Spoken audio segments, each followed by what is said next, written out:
As entrepreneurs, we all have a reason why we chose to leave our 9 to 5 for an 8 a.m. to 10 p.m. I'm here to capture those stories of why we all hustle and grind for our companies. John has been a professional sales and management trainer since the mid-1980s and a leadership trainer and coach for the past several years. He has managed several firms in the consumer and professional audio-video industry throughout the Western United States. 10 years ago, he and his business partner began their own company, building it into a multi-million-dollar corporation. Like many, he has experienced epic failures during his professional career. However, he continues to learn from these mistakes and chooses to take risks. He learns from identifying his own blocks and seeing and acting upon his potential. He has founded several companies, including co-founding a nonprofit open-source international education institution. Integration of alchemy and business alchemy has helped him discover things about himself which he wouldn't have found without doing this deep work. It is an ongoing process of learning and applying these lessons and tools to all aspects of his life. Through his studies, he has come to see how alchemical principles and application have helped him realize his potential and calling. So, John, thank you so much for being on the podcast today. I really appreciate having you here. Thanks, Andrew. So you've got this amazing experience, like a lot of experience in sales and management, like as a trainer since what, the 80s? Yeah. And I think it's such it's a hot button item. We hear a lot about, professional sales trainers. We hear a lot about, management, that sort of a thing. Mm-hmm. Tell me about how you started in this. Let's start there. Yeah. Okay. On the sales side? Any of it. Okay. Because that was back in the day where there wasn't all these gurus around telling you the best sales mechanism. It pretty much was Carnegie, and that's it. That's right. A whole lot, right? Yeah. Back then, absolutely. Yeah. I started in this because I figured out a way to build businesses and to make money without having to do things that I didn't really want to do. I worked in a butcher shop for one day, and I decided that was not for me. No offense to those guys, but for me and for what I was doing at the time, it just wasn't for me. And I realized very unconsciously at the time that I could harness my own personal passion and excitement for what I was selling into a conversational piece, and I started becoming very successful at it. So I really didn't know much about selling as I started. I then later took trainings from Zig Ziglar and Brian Tracy, and read Stephen Covey's book, which were pivotal in my, I'll say, evolution in sales. And then I started teaching and giving back to what I learned, and then that enabled me to really stay in touch and to evolve the skill set to the point where now there's really no selling involved at all. It's completely changed in today's world since the 80s. And now it's relationship and integrity and however, the key piece is still there, passion. Without passion, I always tell people that, I could probably sell pencils, but if you role played me and say, sell me this pencil, I don't want to say it. I don't give you fill in the blank. Okay. It doesn't give me passion. It doesn't excite me. But if it's something that I'm organically impassioned with, then I'm in it. And then it's not sales anymore. It's a conversation. It's relationship. So that's where I'm at today. And it seems to me like what's happened from the Dale Carnegie days all the way through now is like you said, it's more about the relationship building and, the old, hey, sell me this pencil.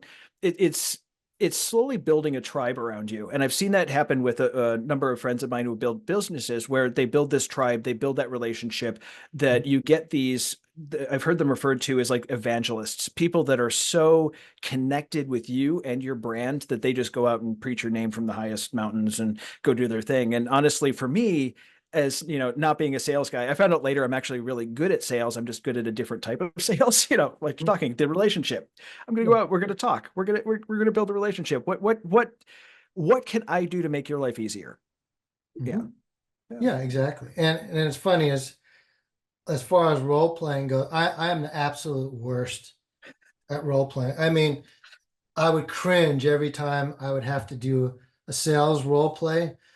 I would cringe and I don't like it. I've never had anybody that's worked for me do it because I don't believe in it. Mhm. Why? Because it has to be organic Yeah.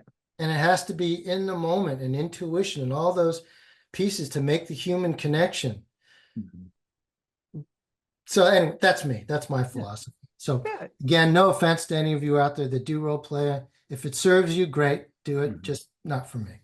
Exactly. And I think there are a group of people out there who don't they feel sleazy when they use the more traditional sales techniques.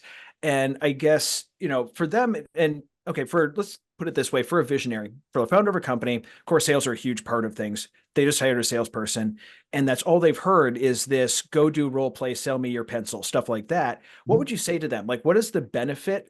What have you seen work successfully that isn't that traditional, less than positively viewed method of sales? Like, what would you say to that person who is already in this old mindset to get them to transition to a new? Well, here's where the alchemy comes in.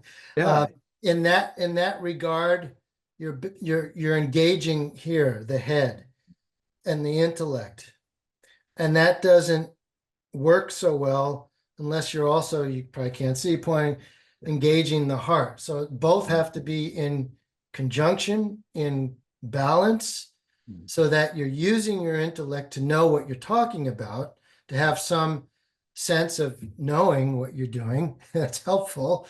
But you're also using the human connection. You're connecting to someone on a level that's deeper than being able to say the words and do and just know. Because if all I knew were specifications and techniques, that doesn't do anything for me unless I'm connected in the moment with that person. And then the third thing, once these two are balanced, so I say head plus heart equals intuition. Then you can bring your intuition online and then really connect with someone on a much deeper level. And from there, the numbers and the sales and all that come organically. Mhm. Now, let's go back for a second. How did you get into sales? Was it just a moment where you're like, I love sales? Or what was the sequence of events that brought you to focusing, like, early in your career, on training salespeople and management training? Well, way back when, my allowance from my parents was very low. Mhm. And so I figured out how to parlay my talents into money. So Mhm. I learned to play drums at in grammar school. And when I got into high school, I said, what if I go back to the grammar school and enroll students there to learn? I can teach them drums. Next thing I know, a lot of the parents are still signing up with me. I'm 14, 15 years old at the time. In the meantime, I was doing paper routes and all kinds of other things to earn money. So I've always had these entrepreneurial pieces, and every job I've ever had, except for the one butcher shop job, has all been 100% commission based. Mhm. I've never had a salary paying job. It's always based on what I am able to create for myself. And so that's how that, and I loved it. Yes, there's a lot of uncertainty in it. I don't know, I don't have a crystal ball how good sales will be or what I'm going to be able to produce. And there's a freedom in that. There's a freedom to know I can always evolve, I can always keep learning, I can always improve and keep keep it in front of me, and I have a lot of fun doing it. And I think that's the other missing link to some of these things. For me, Mhm. unless I have fun doing it, then the passion's not ignited. Then again, I'm not going to be successful at it. So Yeah, and I think that's something that, as entrepreneurs, you said two very critical things there. As entrepreneurs, one, we know we're very, very good about making things go right. And for us, there's a freedom in being able to know that no matter what happens, we're going to figure it out, or we're going to keep growing, or we're going to keep going in this direction, and we're just going to make it work, no matter what happens. Hell or high water, we're going to make it work.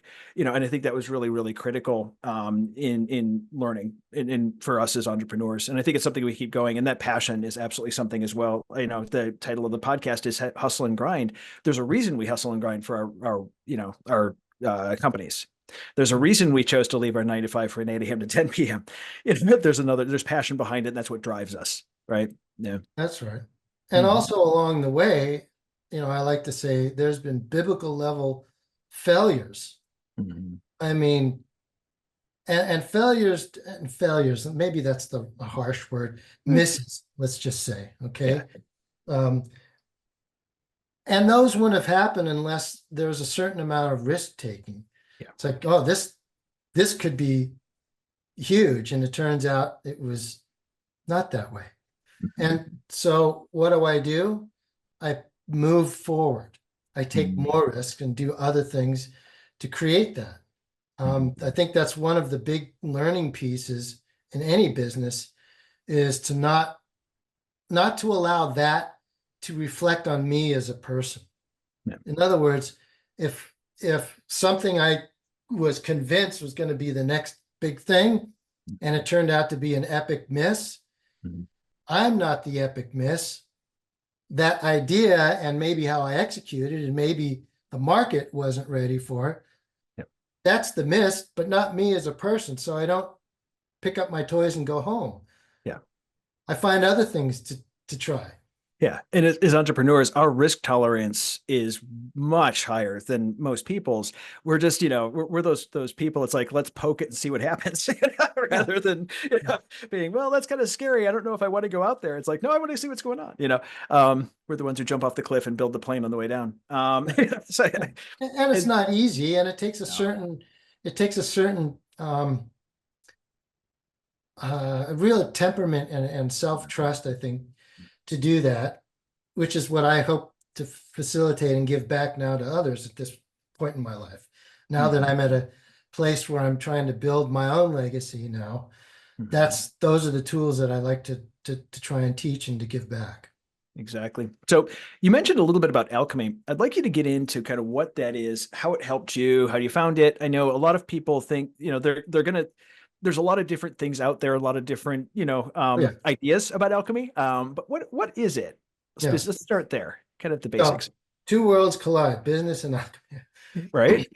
Yes. And you're right. Alchemy gets, most people know if you ask them what alchemy is, they'll say, oh, it's the name of a soap brand, or the most common was it's turning lead into gold. Which there is a certain amount of that was attempted. And that's only a very small part of it. But my definition of alchemy is moving something from one state to a new state permanently. And in alchemy, we call that transmutation, which is different than transformation. Transformation is, I just got this new outlook on life. I'm, running things completely different, but there's a possibility that I could get knocked back to my old habits. Transmutation is like a caterpillar going into a butterfly. Once you're a butterfly, you don't go back to a caterpillar. And this is the whole thing about moving from metal to metal, from, lead to gold. Once it gets to gold, it doesn't go back to lead again, as an example. So it's a very old science and art. It dates back to very early pharaonic times in Egypt, and it co-developed also in Asia. And in fact, a lot of the Eastern alchemy that most people know now as yoga or Tai Chi or Qigong, a lot of that is similar to the Western forms of alchemy. And it developed over years, and that, if you want to take the course and really learn, that's great. I'll give you the website. I don't want to do it now. To take too long.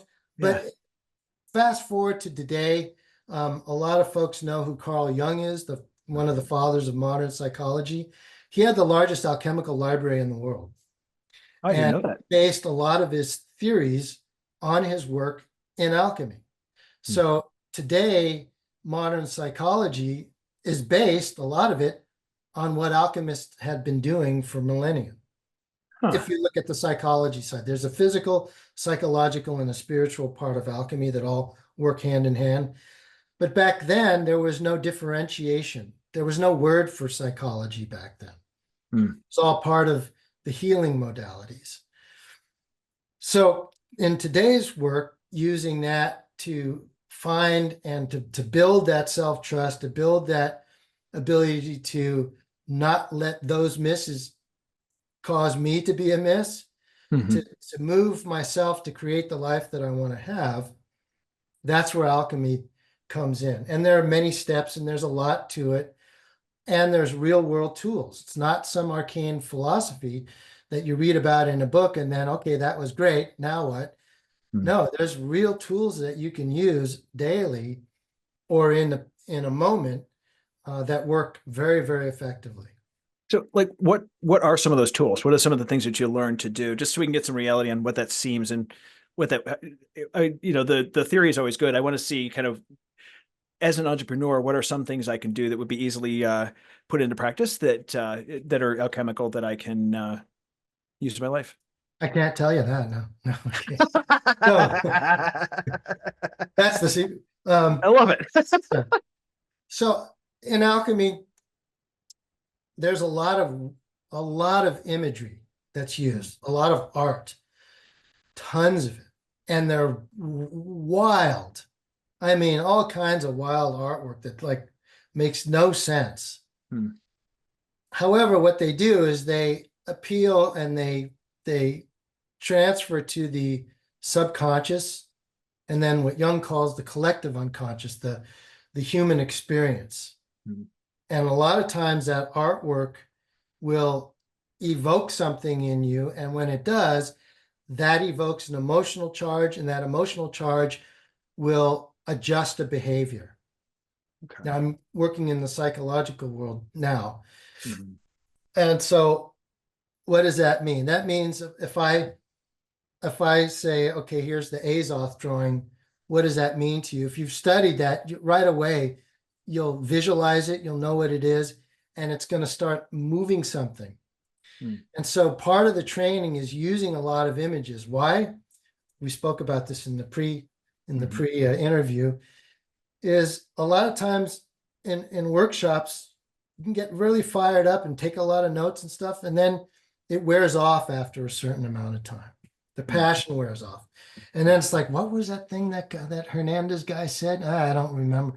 They basically, when I do a presentation now, I just know going in that I'm lucky if they remember 15% of what I said. Lucky. That's on a great day. Mhm. Like Yeah. most of it just won't stick. Yeah. However, if I pull up an image, let's say you have a favorite pet, and I Mhm. pull up that image in your mind, I say, imagine Fluffy when he was 5 years old, jumping on the chair. You know, I, you're there immediately because your subconscious activates your emotional charge, which activates your behavioral change. Right away, you might get a smile on your face with the memory. So these images will evoke certain things, and depending on what the tool is for the moment and what you're working with, is how you can go and reflect back on that. So Yeah. yes, images, a picture paints 1,000 words is very, very true. Exactly. And it's, that's one of the things that I work up with as well is that emotions have a huge charge for us and kind of understanding how to use that and to make it, how to use it towards our business for good purposes, Mhm. is a really powerful tool. So Yes. I'd like to pivot for a second because one of the Sure. things I think we were talking about this a little bit earlier, where it's failures or learning moments or whatever term you want to use for them, Mhm. because I think failure has a very negative connotation, and it should not. As entrepreneurs, we fail way more often than we succeed, and that's part of the process. Yeah. Um, I know you've had a bunch of like epic failures. You were talking about it, and I'd like to hear some of the experience that you had and how you got through them, because I think that's the hardest part. Is Yeah. when we fail, our immediate thought process is, well, I failed, so I'm not doing it again. Understanding how to build that coping mechanism is really important. So think back to like one time when it's like, wow, I just really epically learned/failed. Yeah. I'll give you a great example. I was responsible for us. So I co-own um, how do I say this? A brokerage firm for audio video. Let's put it Mhm. that way. I don't know how else to explain it. And one of our largest vendors was an epic fail based on something that I had said and done. So this was a case that I could directly point back to me, where they brought on this particular product that had nothing to do with the products that was in their wheelhouse and what they did. And it was something that was going to require so much energy and so much effort for so little return on investment that I questioned them as to their logic and their reasoning behind, why are you doing this? You know, we were hired on to do this part of your company. Now you're wanting us to do this. You know, in essence, I said it wasn't working. What they heard, of course, was they're not working and that they're idiots for making a business decision. Yeah. So that led to us being terminated from this company. So instead of keeping the blame on them, I knew right away why it was. And I went to my business partner and owned it immediately and said, I apologize. This was all me. I set this in motion. You know, I wasn't thinking it through.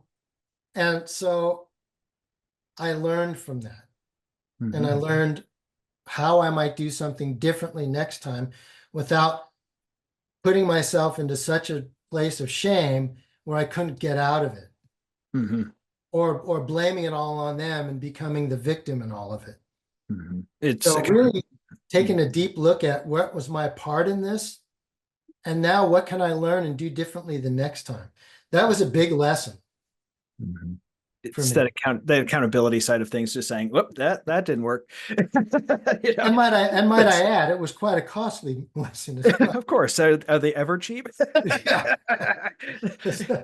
So usually 5 digits, 6 digits. At least, you know, it's never anything like 2 digits. You know, never. It was entertaining, let's just say.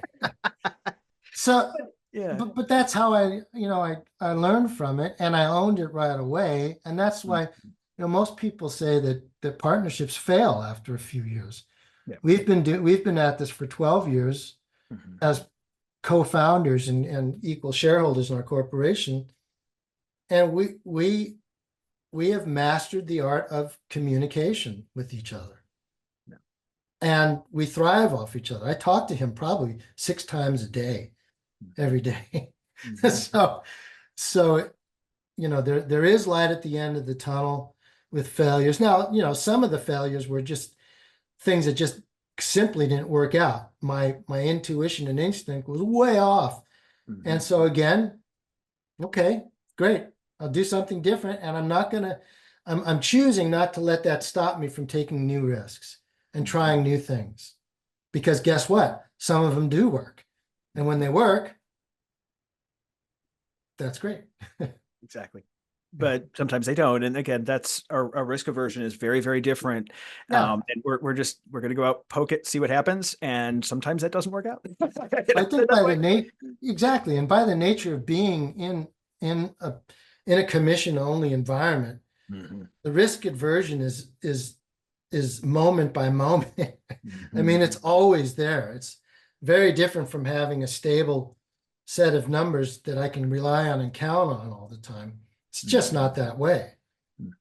And the trade-off is the freedom. The freedom of being able to work when I want. And the paradox, I think you mentioned this, the paradox is I end up actually working way more than I probably would have. But it doesn't feel that way. And when it doesn't feel that way, therefore I'm not working, quote unquote. Yes. We have a passion for what we do, and it's a completely different work-life balance just because because it's so intertwined with what we do. Our life and our work are so intertwined that we would never do that for a 9 to 5. I would never do that for a 9 to 5. No. So, well, as we're getting towards the end of things, I do want to ask one question, and ask everyone that. What is one book or podcast that has had a significant impact on your life? Great. I'll give you 2, because one's in the alchemy world and one's in the business world. I love it.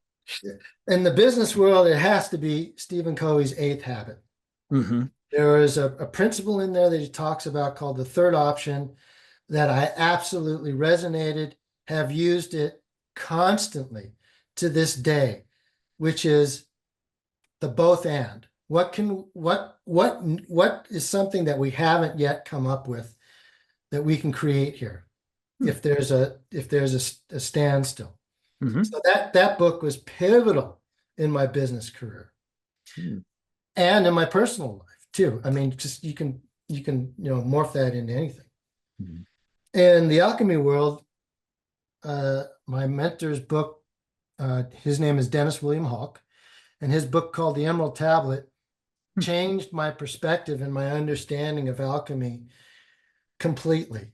And that led me on a life's path that has been unbelievably rewarding. Interesting.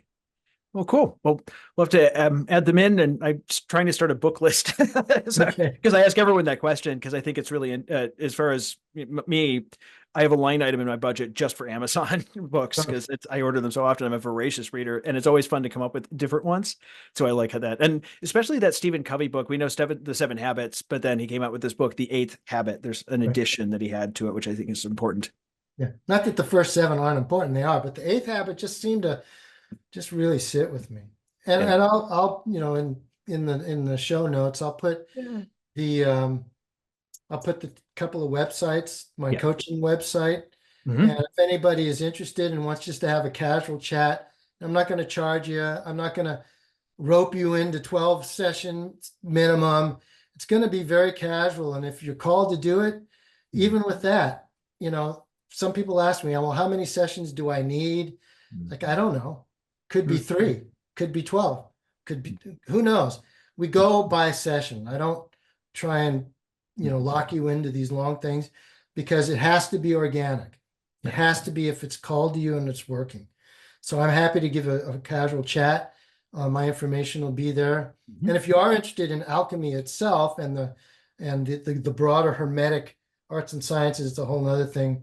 We have a nonprofit educational international portal called the Domus Hermeticus.world, and I'll put that in there. And we've got an amazing faculty, professors from all over the world, and you can dive in deep if you want. So we have resources. We have the technology. I know, right? So, well, John, thank you so much for bringing wisdom today. I really appreciate you being on the podcast. Yeah, thanks for having me, Andrew. I really appreciate it as well. Anytime. Cool. Thanks again for joining us on the Hustle and Grind podcast. If you'd like to learn more about John, check out the link in the description.